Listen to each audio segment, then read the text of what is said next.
এই হচ্ছে খেজুর ডাঙার মেয়ে লবঙ্গ। সে জন্মানোর পর থেকেই না খড়িয়ে চল, বড্ড কালো বলে গ্রামের কেউ তাকে দেখতে পারে না।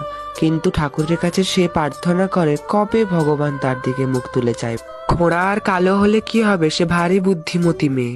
আর এই হচ্ছে সিরিয়ালের নায়ক রুদ্রিক বসু মল্লিক। সে ছবি তুলতে প্রথম থেকেই খুব ভালোবাসে, তাই লবঙ্গদের গ্রামে এসেছে নানা রকমের ছবি তোলার জন্য। হঠাৎ করেই লবঙ্গর বিয়ে লেগে যায়। খরা আর কালোর জন্য লবঙ্গর বর ছাজনাতলা থেকে পালিয়ে যায়।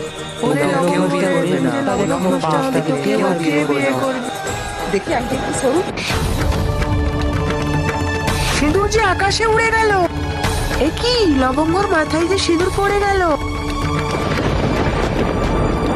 ওই যে শহরের বাবু ক্যামেরাম্যানটা দিল সিঁদুর। না না, আপনাদের কোথাও ভুল হচ্ছে। এখানে ফটোগ্রাফি করতে এসেছি, কোনো বিয়ে করতে আসিনি। একদম মিথ্যে বলবেন না। না, আর এক চিমটা সিঁদুর পড়লে কি বিয়ে হয়ে যায়? আপনি যাই বলুন, লবঙ্গকে আপনাকে গ্রহণ করতে হবে।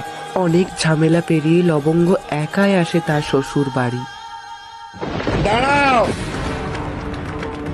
ওই ঘোড়া আর কালো মেয়েকে আমি আমার পরিবারে কিছুতেই মেনে নেব। লবঙ্গ কি পারবে শাশুড়ির মন জগিয়ে চলতে? দেখতে থাকুন, ল্যাংড়া পায়ে আলতা মানায় না।